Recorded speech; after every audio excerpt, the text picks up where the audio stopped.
Hey Buckley, so welcome back to another video. Today we're rambling.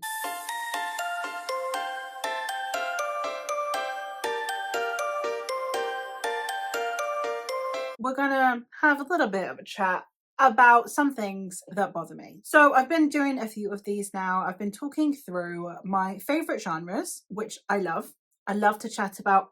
I love to get more people reading, get more people into these genres. There are books aplenty in all of them that I love. They are genres that I read very frequently. However, with frequency comes recurring issues. If you read something a lot, there are going to be things that are just not going to work for you, things that you are going to see with relative frequency because of how frequently you are reading said genre. I've already done one of these on fantasy, and I've also done one on historical fiction, an upcoming one on romance, and another one on horror. But today we're going to be talking through sci-fi. Sci-fi is a genre that I have a mixed relationship with anyway. It is a genre that, for all intents and purposes, I should love. It has so many things in it that are right up my street. And for the most part, there are some really good installments in the genre, but it is one that is a little tiny bit more hit and miss for me. So today I'm going to be talking through 5 things within the sci-fi genre that are usually turn-offs for me, big anti-buzzwords for me in some way, shape or form, and why. Without further ado, let's get into them. The first thing is a known thing within sci-fi. I am not saying this is all of sci-fi, but it is a known thing within the genre, and that is that you have more aloof or distant characters. While fantasy and romance tend to be much more character focused, we do have a huge amount of themes and plot focus within the sci-fi genre, which is fine. I am more than happy for it to be a more plot-based story. I am not divisive when it comes to whether I'm plot-driven or character-driven. But one of my issues is when you are talking about big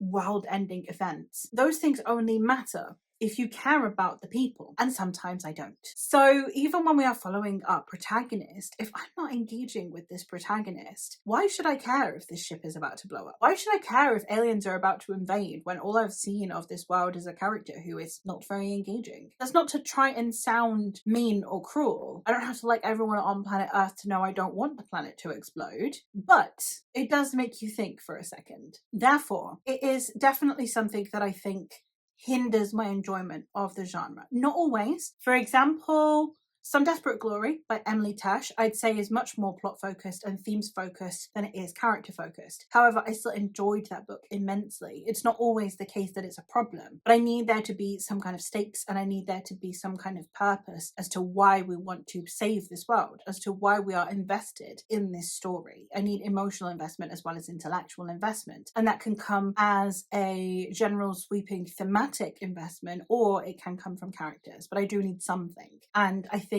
that sometimes sci-fi gets so invested in what it's trying to do with its themes and with its plot that it forgets that we need the human element of it for it to be truly what weaves its way into our souls. One of my least favorite subgenres within sci-fi is time travel. My issue with time travel is I am a history nerd, I am a big fan of history, and obviously there's the butterfly effect, right? So whenever we're talking about time travel, a lot of the time it tends to act as though history is in a vacuum. I've talked about this a little bit in fantasy as well when we're talking about creating a world that is inspired by our world but minus one element. It's the same issue I have with time travel, that this one event that gets altered doesn't live in a vacuum. And sometimes you see this thing happens and therefore this thing is removed. The example that I made in the fantasy version of this is in the film Kate and Leopold, which is a film starring Hugh Jackman and Meg Ryan. And in that film, we have where Leopold is the inventor of elevators. And therefore, when he time travels to the future, he's not in the past to invent elevators. And therefore, there are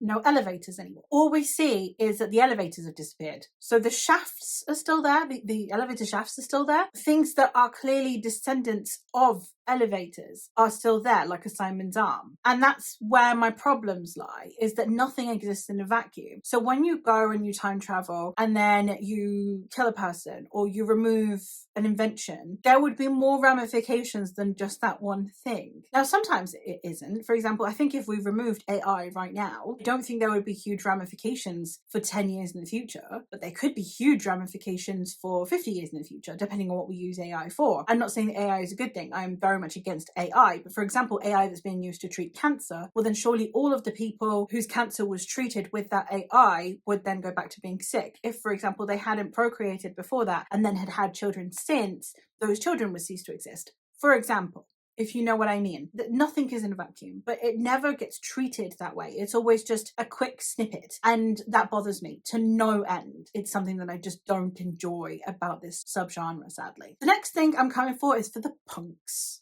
Because I'm coming for them. Why not? Of course, I mean like cyberpunk and steampunk and solar punk. And one of my problems is that sometimes we care more about the aesthetic than anything else. More than the story, more than the characters, more than logic and sense. Just care about the aesthetic. And I don't vibe with that. I don't care. I don't care enough to read a 300-page book just so someone can come up with some really cool ideas for some steam-powered devices, you know? I feel like it's just someone who's really excited about this like quick idea they had about a steam-powered machine. And they're like, I'll write an entire steampunk novel just so I can include it, you know? Sometimes it's done magnificently, of course, that they are huge subgenres, but I really don't vibe with the ones when the aesthetic supersedes logic, plot, or characters. And it happens arguably more than it should. I think cyberpunk and steampunk are the most guilty of this. They are definitely the ones where, you know, they're gonna put cogs on everything, or they're gonna put a device in your eyeball and on your wrist and in your brain and in your shoes.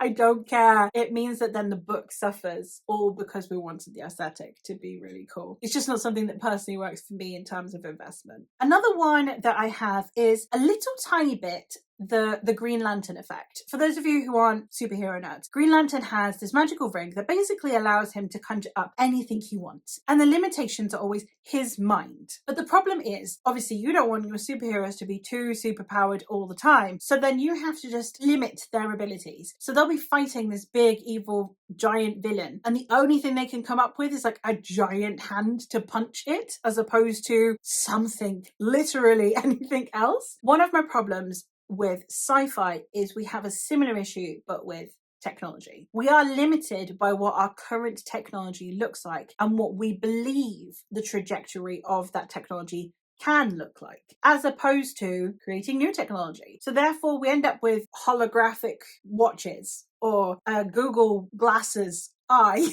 For want of a better word. We're always limited in our imagination to what technology could be. And don't get me wrong, this can go too far the other way as well. It can very easily get into, okay, why would you overcomplicate it that much? But I just think that the way that technology keeps progressing and we keep adding things, I just don't think that we imagine enough what we can do with technology. Technology is as limited as our imaginations. And I would love to see more books deal with that. And I don't just mean technology in terms of devices. I mean technology in terms of medical equipment, in terms of vehicles, in terms of disability and mobility aids, in terms of the way that we accommodate our world. It's always limited. Like, you know, the cars are just like these weird looking flying things or hovering things. It's never a form of transport that would be more practical and more useful. We just changed the aesthetic of it, and we've not developed anything past that. We've not come up with a better idea for commuting. So I don't just mean our limitations in terms of like, oh, well, this phone is now called something device instead. Everyday things that I think should be more prevalent. If we're talking like 100 years in the future, I'd like to think that, you know, washing machines are a bit better.